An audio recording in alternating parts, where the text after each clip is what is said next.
बिस्मिल्लाहिर्रहमानिर्रहीम। Dear students, आज मैं आपको उन चैप्टर के शॉर्ट और एमसीक्यूज़ बताऊंगा जिनको आप याद करके बहुत ही अच्छे मार्क्स हासिल कर सकते हैं। ये चैप्टर नंबर 2, चैप्टर नंबर 5 और चैप्टर नंबर 8 हैं। अब हम स्टार्ट करते हैं चैप्टर नंबर 2 से। तो इसमें सबसे पहले देखें, ये आपने डेफिनेशन करनी है बायोलॉजिकल मेथड। ये मैंने इसको अंडरलाइन कर दिया है। तो बायोलॉजिकल मेथड करें। फिर यहाँ पे साइंटिफिक रिसर्च के हवाले से बताया गया कि ये 500 ईयर अगो थी। ये एमसीक्यूज़ का फिक्रा बन जाता है। इसी तरह इधर आ जाएं आप, यहाँ पे बायोलॉजिकल फॉलोइंग स्टेप्स के बायोलॉजिस्ट जो कौन से स्टेप्स देते हैं प्रॉब्लम को हल करने के लिए, तो ये आपने स्टेप्स लिखने हैं। इनमें से कोई 2-4 लिख दें तो इससे आपको 2 नंबर मिल सकते हैं। शॉर्ट क्वेश्चन आपको बनेगा। इसी तरह यहाँ पे डेफिनेशन है ऑब्जर्वेशन की, जिसके अंदर 2 तरह की ऑब्जर्वेशन होती हैं। ये ऑब्जर्वेशन, इसके लिए कौन सी सेंसेस इस्तेमाल की जाती हैं, यहाँ से एमसीक्यूज़ बन जाते हैं। और ये 2 डेफिनेशन है इसकी, एक क्वांटिटेटिव और एक क्वालिटेटिव। ये 2 डेफिनेशंस। और इसके बाद ये जो है ब्लॉक्स, इनमें से आपको एमसीक्यूज़ आएंगे अक्सर। ये बहुत सारे पेपरों में, बोर्ड के अक्सर पेपरों में ये बहुत सारे एमसीक्यूज़ इसमें से बन जाते हैं। यहाँ पे देखें, यहाँ पे हाइपोथेसिस की डेफिनेशन करेंगे आप। ये मैंने अंडरलाइन कर दिया, हाइपोथेसिस की डेफिनेशन है। ये इसके करैक्टर हैं कि हाइपोथेसिस के करैक्टर कौन कौन से हैं। कम से कम आपने 2 से 3 लाजमी लिखने हैं। 4 तक कोशिश करें कि लिखें ताकि आपके नंबर कटे ना। और उसके बाद देखें डिडक्शन की डेफिनेशन, और इफ़ और देन का इस्तेमाल कहाँ पे होता है ये। और इसके बाद यहाँ पे आ जाए आप, ये मेला और एरिया एमसीक्यू बन जाते हैं और बड़ा शॉर्ट क्वेश्चन भी बनता है ये। और क्वीना क्या चीज़ है।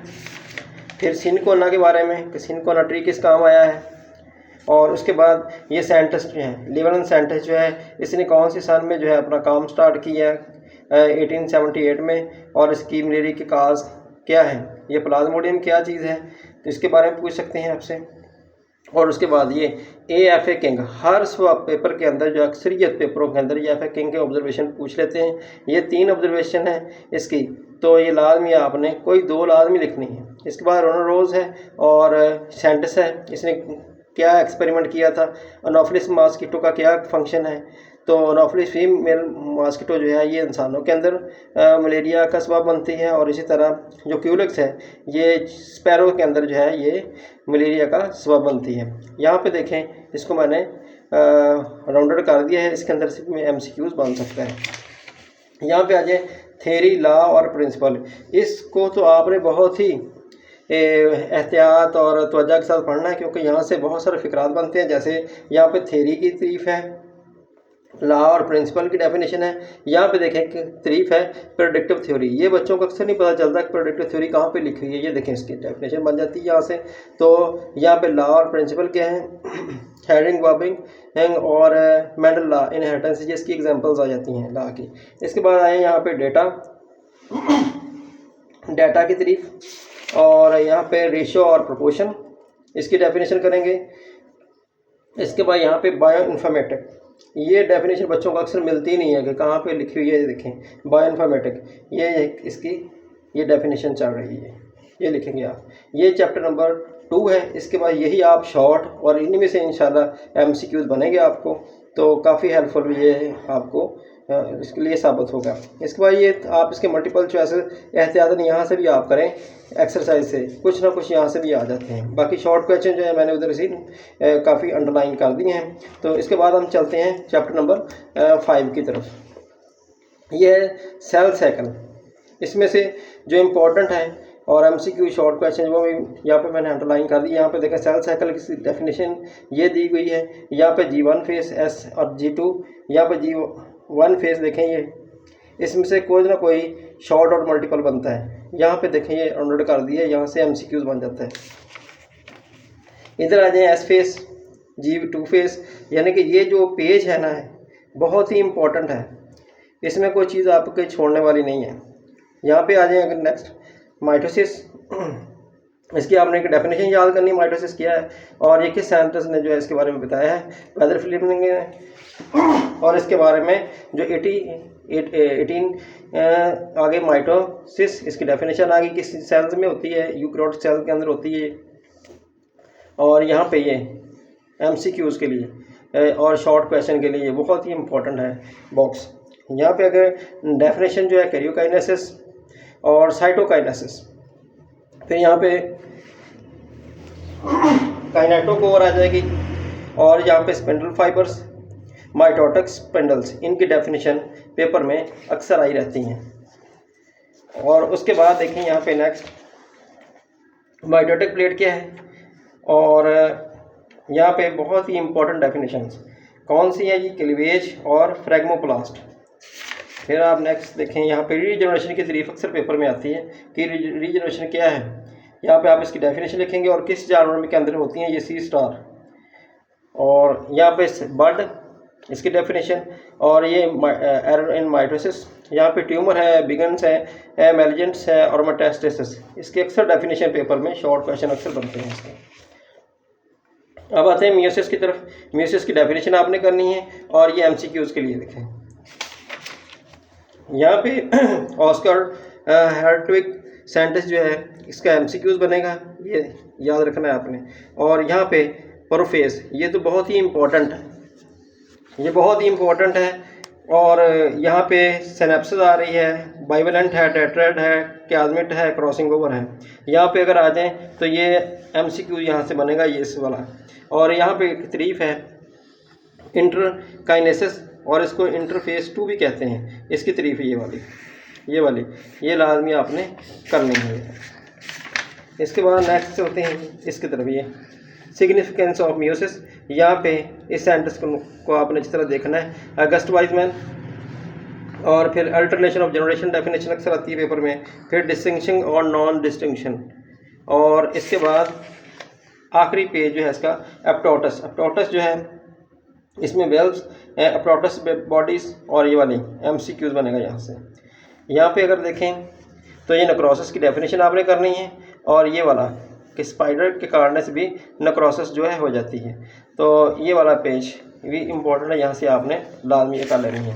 उसके बाद इसकी एक्सरसाइज आ जाती है। एक्सरसाइज में ये मल्टीपल चॉइसेस ये लाजमी आपने ये देखनी है, करनी है, इसको अच्छी तरह तैयार कर ले। बाकी शॉर्ट क्वेश्चन जो है उधर से आपको मिल जाएंगे। अब हम इसके लास्ट चैप्टर की तरफ चलते हैं। ये जो शॉर्ट क्वेश्चन यहाँ से भी बनते हैं बहुत ही इंपॉर्टेंट। यहाँ पे ऑटोट्रोफिक, हेटरोट्रोफिक, ये वही जो आपने छठी से आदमी में पढ़ी हुई है डेफिनेशन वही है सारी की सारी। आगे देखें इसमें मैक्रोन्यूट्रिएंट्स, माइक्रोन्यूट्रिएंट्स, और यहाँ पे देखें नाइट्रोजन और मैग्नीशियम का रोल क्या है। ये अक्सर पूछ लेते हैं कि डेफिशिएंसी जो है नाइट्रोजन की, ये पौधे के ऊपर क्या अफेक्ट करती हैं। तो ये डेफिशिएंसी लिखी हुई है मैंने, ये देखो ये डेफिशिएंसी के अंदर अंडरलाइन कर दी है कि मैग्नीशियम की डेफिशिएंसी पौधे के ऊपर क्या अफेक्ट करती हैं। उसके बाद ये यूट्रोफिकेशन, यहाँ पे तारीफ लीचिंग, ये मिलती नहीं बाद दफ़ा कि लीचिंग क्या है। इसके बाद यहाँ पे आ जाए कार्बोहाइड्रेट्स के अंदर कि कार्बोहाइड्रेट्स 0.4 कैलोरीज पर ग्राम जो है होती है 1 ग्राम के अंदर। और ये कार्बोहाइड्रेट्स किन किन से इंसान हासिल कर सकता है, तो ये वो दिए हुए हैं, पोटैटोस हैं, ब्रेड है, ब्रेन है, राइस है एंड सीरियल्स है, यहाँ से मिल सकते हैं। आगे आते हैं लिपिड्स की तरफ। तो ये लिपिड्स की इसमें देखें फैटी एसिड की डेफिनेशन और glycerol, saturated, unsaturated fatty acid, और ये वाले सारे एमसीक्यूज के फ़िक्रात हैं, ये वाले नज़र आ रहे हैं आपको। इधर प्रोटीन है, ये प्रोटीन, ये इसकी मेन डेफिनेशन आ गई। और 1 gram protein content 0.404 calories of energy, ये एमसीक्यूज का फिक्र है। फिर यहाँ पे आ जाए major minerals and trace mineral definition. और उसके बाद डेफिशिएंसी, किसकी डेफिनेशन, कैल्शियम और आयरन की डेफिशिएंसी जो है, इससे कौन कौन सी बीमारियां जो है आपको लाक हो जाती हैं, ये लिखी हुई हैं डेफिशिएंसीज। ये बाद दफ़ा आपको मिलती है, पता नहीं चलता कि कहाँ से आ गया सवाल, लेकिन आपने डेफिशिएंसी के ऊपर ख़ास पर देखना है। उसके बाद विटामिन, ये देखो बहुत ही इंपॉर्टेंट है, इसमें से एमसीक्यूज भी बनते हैं और शॉर्ट क्वेश्चन भी बन जाते हैं। यहाँ पे ऑप्शन और रोडोस्पेंस, ये विटामिन सी अस्कॉर्बिक एसिड भी कहते हैं इसको। बाद में आपको पता ही नहीं चलता, वो कहते हैं अस्कॉर्बिक एसिड के बारे में आप क्या जानते हैं, तो आपको पता ही नहीं चलता, हालांकि पता होता है कि विटामिन सी है। तो विटामिन सी के बारे में कुछ भी लिखें। उसके बाद स्कर्वी के बारे में और इसके सिम्टम, विटामिन सी के बारे में पूछ सकता है कि इसकी स्कर्वी की सिम्टम जो है ये क्या है, तो ये आपने वो लिखनी है। आगे विटामिन डी, तो विटामिन डी में देखें ये सनलाइट से भी हमें मिल जाती है, और इसकी कमी से कौन कौन सी बीमारियां जो है लाक होती हैं, ये भी आपको यहाँ से मिल जाएंगी। ये शॉर्ट क्वेश्चन बनेंगे यहाँ से। हो सकता है कि यहाँ से मल्टीपल भी क्वेश्चन बना ले। यहाँ पे जो वाटर, इंसान के अंदर जो 60% वाटर जो है ये उससे बना हुआ होता है इंसान, और इसके डाइटरी फाइबर है। डाइटरी फाइबर की डेफिनेशन, इनसोल्युबल डाइटरी फाइबर है, सोल्युबल डाइटरी फाइबर। डेफिनेशन तो आपने करनी है यहाँ पे। ये जो बैलेंस डाइट, अक्सर पेपर में डेफिनेशन इसका आ जाती है कि बैलेंस डाइट के बारे में आप क्या जानते हैं, सिर्फ आपने डेफिनेशन लिखनी है 2 नंबर की। ये जो है इसमें MCQs बनते हैं, कोई भी MCQs आ जाता है, देख लें आपको अच्छा बेहतर है तो आपके नंबर ज़रा अच्छे बनेंगे, यानी कोई मिस नहीं होगा MCQs। और उसके बाद यहाँ पे आ जाए problem related to the nutrition. यहाँ पे ख़ास ख्याल रखना है, बाद आप पूछ लेते हैं व्हाट इज़ PEM, PM से क्या मुराद है। देखें यहाँ पे प्रोटीन, एनर्जी, मेल न्यूट्रिशन लिखा हुआ है। OIN से क्या मुराद है, ठीक है, ओवर इनटेक ऑफ न्यूट्रिशन। इतना ही आप फकरा लिख देना है आपने और आपको 2 नंबर मिलेंगे। और उसके बाद क्वाशिकिर और मरासमिस जो है इनकी डेफिनेशन करेंगे। शॉर्ट क्वेश्चन मैंने लिख दिया है कि शॉर्ट क्वेश्चन मैंने लिखा है कि ये शॉर्ट क्वेश्चन आएगा। उसके बाद यहाँ पर देखें डेफिशिएंसी ऑफ डिजीज गैल्टर, एनीमिया, और उसके बाद स्टारवेशन, कॉन्स्टिपेशन, ओबेसिटी। इनकी सिर्फ तरीफ़ें आपने याद करनी है। और यहाँ पे देखें ये MCQs का फिक्र बनेगा। फिर यहाँ पे आ जाए ये वाला, ये डाइजेशन वगैरह की डेफिनेशन है। ये वाला मैंने सारा अंडरलाइन राउंडेड कर दिया। इसमें इंजेक्शन की भी है, डाइजेशन भी, ऑब्जॉर्प्शन है, असेमिलेशन और डेफिकेशंस। इनकी डेफिनेशन आ जाती है। शॉर्ट नंबर लाजमी और लाजमी आपने ये करना है याद, ये वाला बॉक्स। इसमें अक्सर जो है शॉर्ट क्वेश्चन बनते हैं। यहाँ पे बहुत ही इंपॉर्टेंट पेज है ये फूड सिलेक्शन के हवाले से। डेफिनेशन, मेस्टिकेशन क्या होती है, सलाइवा, स्लेवरी माइलेज और बोलस। ये बोलस बहुत बार पेपर में इसकी तारीफ आती है। उसके बाद पेरिस्टालसिस, और ये वाला देखें ये वॉमिटिंग की भी तारीफ है और एंटी पेरिस्टालसिस की भी डेफिनेशन है। दोनों ही आ सकती हैं। वो कह सकते हैं एंटी पेरिस्टालसिस क्या होती है या वॉमिटिंग क्या होती है, एक ही बात है।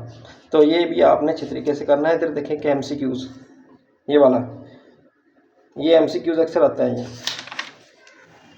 कार्डिक स्फिंक्टर क्या होता है, पेप्सिन क्या है, पाइलोरिक स्फिंक्टर। और उसके बाद यहाँ पे देखें चर्निंग की डेफिनेशन है ये कायम की। ये बहुत बार पेपर में आती है कायम की डेफिनेशन। और इधर ये MCQs के फिक्रे बनेंगे ये सारे कि कितनी जो है ये यूजेनियम की लेंथ कितनी है, एलियम की कितनी है, और ये सारे के सारे फिक्रे हैं। और यहाँ पे विल्ले है, ये शॉर्ट क्वेश्चन बन जाता है, विलस भी कह देते हैं इसको। और यहाँ पे लैक्टियल, ये लैक्टियल की डेफिनेशन, लैक्टियल्स के ग्लैंड्स क्या होते हैं। और यहाँ पे फीसस की डेफिनेशन, ये अपेंडिक्स की यहाँ पे मैंने बताई हुई, ये अपेंडिक्स क्या होती है। इधर आ जाए, ये शॉर्ट क्वेश्चन देखें, ये वाला, ये छोटी छोटी चीज़ें होती हैं जो आपको नज़र ही नहीं आती बाद दफ़ा, लेकिन यहाँ से पेपर बन जाता है। और उसके बाद आप देखें लिवर के हवाले से कि लिवर जो है वेट इसका कितना है, ये 1.5 MCQs बनेगा, ये MCQs बन जाते हैं। और उसके बाद फाइब्रोजन क्या है, ये देखें ये शॉर्ट क्वेश्चन बनेगा। स्मॉल इंटेस्टाइन का क्या फंक्शन होता है, इस तरह लार्ज इंटेस्टाइन का क्या फंक्शन है। ये डिसऑर्डर ऑफ गट, डायरिया की तारीफ कर लेंगे, डायरिया क्या होता है। इस तरह लार्ज इंटेस्टाइन का जो फंक्शन है मैंने बताया पहले कि क्या है इसका फंक्शन। फिर कॉन्स्टिपेशन की डेफिनेशन पूछ सकते हैं और इसकी काजेज़ भी पूछ सकते हैं कि क्या इसकी काजेज़ हो सकती है। और इसकी ट्रीटमेंट के बारे में पूछ सकते हैं कि व्हाट इज ट्रीटमेंट, इसकी ट्रीटमेंट कैसे करेंगे। अल्सर है, अल्सर की ये तारीफ पेपर में आ जाती है कि व्हाट इज़ अल्सर, ठीक है। तो और इसकी काजेज़ भी पूछ सकते हैं कि क्या वजह सबब बनता है कि अल्सर हो जाता है, जिसमें आप कह सकते हैं कि ये पेन और जो गर्म अशिया वगैरह खाने से, स्पाइसी चीज़ें खाने से हो जाते हैं अल्सर। और इसकी आगे एक्सरसाइज आ जाती है, इसको भी आपने MCQs इसके अच्छी तरह कर लेने हैं। तो इंशाल्लाह अगर ये सवालात आप अच्छी तरीके से कर लेंगे तो आपके बहुत ही अच्छे मार्क्स जो हैं आ जाएंगे। उम्मीद है कि आप इन तमाम को अच्छे तरीके से तैयार करेंगे। तब तक के लिए अल्लाह ताला आपको खुश और खुश रखे और इम्तिहान में कामयाबी के लिए मैं आपके लिए दुआ गो।